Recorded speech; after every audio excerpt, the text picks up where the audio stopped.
Hello friends, एक और aptitude problem thought provoking आपके साथ शेयर कर रहा हूं।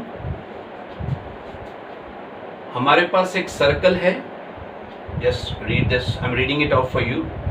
तो हमारे पास एक सर्कल है and it is placed against a right angle, it is right angled at O. So a circle of radius 2 centimeters is placed against a right angle as shown. It is touching both the arms of the right angle. It is touching. Another circle, smaller circle is placed as shown in the figure. It is touching both the sides of the right angle, and it is also touching the bigger one, the circle with radius 2 centimeter. It is also touching. तो ऐसे हालात में हमने इस smaller circle का radius निकालना। तो ये है यहाँ एक छोटा सा प्रॉब्लम, एप्टीट्यूड प्रॉब्लम है। इट मैट जैसे एग्जाम्स में आपको इस तरह के क्वेश्चंस देखने को मिल सकते हैं, जर्नल। तो मेरी रिक्वेस्ट वही है, हर बार मैं कहता हूँ स्टूडेंट्स को, व्यूअर्स को, कि आप वीडियो को पॉज करें, इस पे अपना माइंड अप्लाई करें और देखें कि आप वो आइडिया डेवलप कर पाते हैं या नहीं, और उसके बाद आप सॉल्यूशन यहाँ से तो पिक कर ही सकते हैं, है ना। तो ये क्वेश्चन भी पाइथागोरस थ्योरम पर बेस्ड है, लेकिन पाइथागोरस थ्योरम कहाँ लगनी है, कैसे लगनी है, वो अभी दिख नहीं रहा, अभी दिख जाएगा। तो ये बात पक्की है कि हमारे पास ये जो बड़ा सर्कल है, बिगर वन, चलिए इसका सेंटर हम C1 बोल देते हैं। इसका जो रेडियस है वो 2 सेंटीमीटर है, हमें गिवन है, and it is touching both the arms, and these are the points of contact. So let us call it M and let us call it N. So one thing is for sure, the distance of a tangent line from the center of the circle is equal to the radius. तो geometrical fact है कि अगर एक line touch कर रही है circle को तो उसकी परपेंडिकुलर डिस्टेंस सेंटर से रेडियस के बराबर होगा। सो आई एम श्योर, हालांकि ये डायग्राम उतनी अच्छी नहीं बन रही, पर चलिए एक सेकंड, थोड़ा सा और इसको मैं C1 को मैं यहाँ ले लेता हूँ। तो ये मैंने गिराया परपेंडिकुलर, और radius at the point of contact is perpendicular to the tangent line, ये भी ज्योमेट्रिकल फैक्ट है, और ये डिस्टेंस हमारा 2 होगा। तो C1M is 2 and C1N is also 2 because ON is also a tangent line. This is also 2. इसका आप सेंटर C2 मान लीजिए और रेडियस अज्यूम कर लीजिए। Let R be the radius of the smaller circle. तो इसका radius R, and you know this is the point of contact. You may call it P, no issues. तो अब कैसे ये क्वेश्चन होगा, मैं आइडिया शेयर कर रहा हूँ। ज्योमेट्री का फैक्ट कई जगह यूज होता है। मैंने जेई में भी इस तरह के क्वेश्चंस देखे हैं। सर्कल प्लस 1 के सिलेबस में हम कोऑर्डिनेट ज्योमेट्री पढ़ते हैं। ज्योमेट्री तो नहीं है जेई के सिलेबस में, बट कोऑर्डिनेट ज्योमेट्री है। तो कोऑर्डिनेट ज्योमेट्री में हम सर्कल्स को पढ़ते हैं।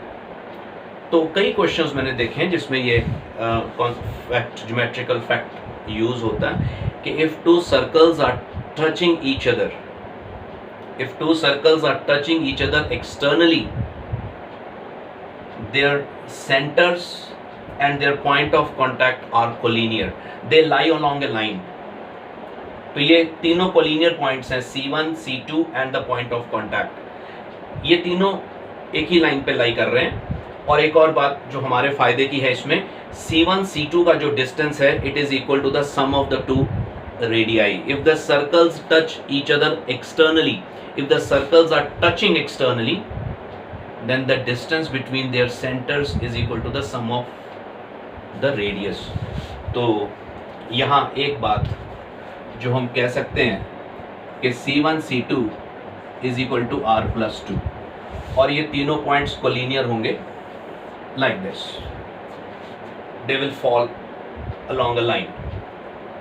ओके, अब मैं यहाँ पर भी वही कॉन्सेप्ट अप्लाई कर रहा हूँ।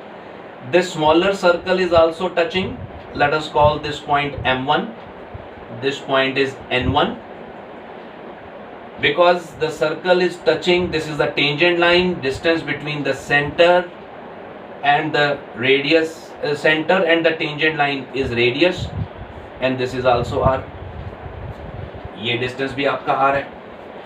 आप C2 से perpendicular गिराइए, ये point है M1, you know C2 M1 is equal to M1 M, तो ये बेसिकली रेक्टेंगल है ना, C2 M1 M। अच्छा, मैंने इसको दो जगह M1 दे दिया। Okay, let us call it C M1 M, you may call it Q, no issues. तो ये अगर R है और ये C2 Q M M1 ये रेक्टेंगल है, तो ये डिस्टेंस आपका R होगा। ये डिस्टेंस अगर आपका R है और तो फिर ये भी R है, तो मेरे ख्याल से ये डिस्टेंस आपका 2 - R होगा। I am talking about CQ, so CQ is 2 - R, and what about this, this distance is also 2, QN1 is equal to C1N। ये आपका रेक्टेंगल है, ठीक है ना। तो मेरे हिसाब से ये डायमेंशन आपकी 2 थी, this is 2, then this is 2। I think N1 QN1 is 2 - R, this dimension is also 2 - R, and C1 C2 you know it is R+2।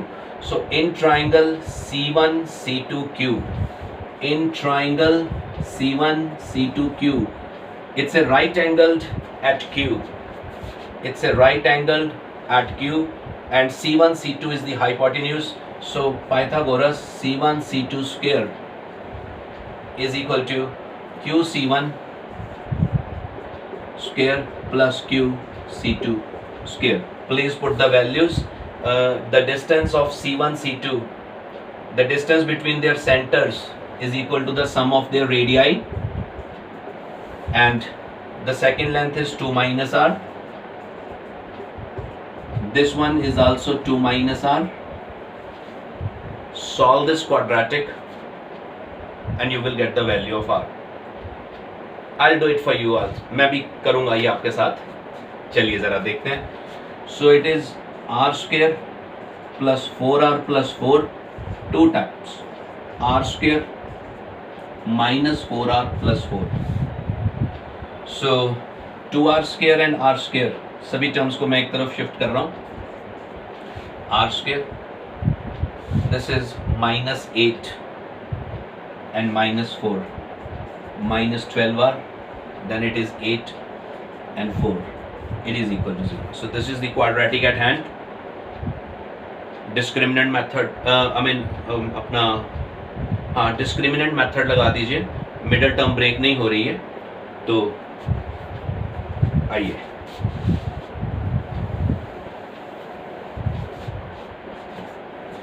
So the value of R is -B plus minus B square -4 AC upon 2 times 1. So R is equal to 12 plus minus under the root 144 minus 16. So 144 minus 16, it happens to be 128 upon 2. So it is 12 plus minus 128, 2 raised to the power 7. 64 is actually 8. So it is 8√2 upon 2. So it is 6 plus minus 4√2. This is the answer, 6 plus minus 4√2. और दो answer हमारे पास आए हैं। तो मैं एक बार इनको दोनों को लिख रहा हूँ, चलिए मैं यहाँ लिख रहा हूँ। एक रेडियस हमें मिलता है 6 + 4√2 और एक वैल्यू मिलती है 6 - 4√2। ये दो वैल्यूज मुझे मिली हैं। ये आंसर वैसे दो क्यों आएंगे, वैसे ये दो आंसर क्यों आने चाहिए? मेरे हिसाब से दो आंसर तो इसके बनते हैं। सबसे पहले मैं बताऊं कि दो आंसर इसके क्यों बनते हैं, क्योंकि एक और सर्कल हो सकता है जिसके पास सेम कंडीशंस के अंदर, मतलब सेम कंडीशंस के अंदर एक और सर्कल भी हम बना सकते हैं। एक ऐसा circle which is touching both the arms of the right angle and this circle externally, मतलब ऐसा एक और सर्कल हो सकता है जो इन दोनों को भी टच करेगा और इस सर्कल को भी एक्सटर्नली टच करेगा।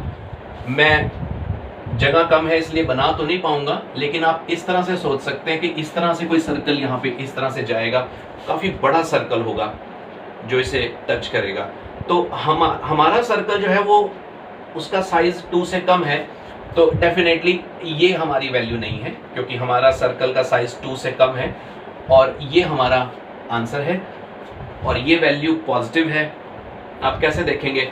6 - 4√2 एक पॉजिटिव क्वांटिटी है, ये कैसे पता लगेगा? तो 6 - 4√2, मैं आपको सच बता रहा हूँ ये पॉजिटिव है। कैसे पता चलेगा? स्क्वेयरिंग कर दीजिए। 36 इट इज़ ग्रेटर देन 32। हाँ तो ठीक है, स्क्वेयरिंग कर दीजिए, बात सही हो गई। इसका मतलब ये जो सर्ड है, सर्ड बोलते हैं ना, एक ऐसा रियल नंबर, एक ऐसा नंबर जिसका एक पार्ट रैशनल हो एक इरैशनल हो, तो इससे सर्ड। तो एक बात पक्की है कि जो रेडियस की वैल्यू है वो इरैशनल है, पॉजिटिव है, 2 से कम है, यही मेरा आंसर है। तो पाइथागोरस थ्योरम पर ये आधारित क्वेश्चन था। तो एक बार जब आपको इस तरह से क्वेश्चंस देखने की आदत पड़ जाएगी कि किस तरह से मतलब क्वेश्चन बनाए जाते हैं, तो एक आइडिया आपके साथ मैंने शेयर किया है और इस तरह के और भी क्वेश्चंस आपको मिलते रहेंगे, मैं खुद भी डिस्कस करूँगा। चलिए, thank you so much. I hope कि आपको ये अच्छा लगा होगा क्वेश्चन। Thank you.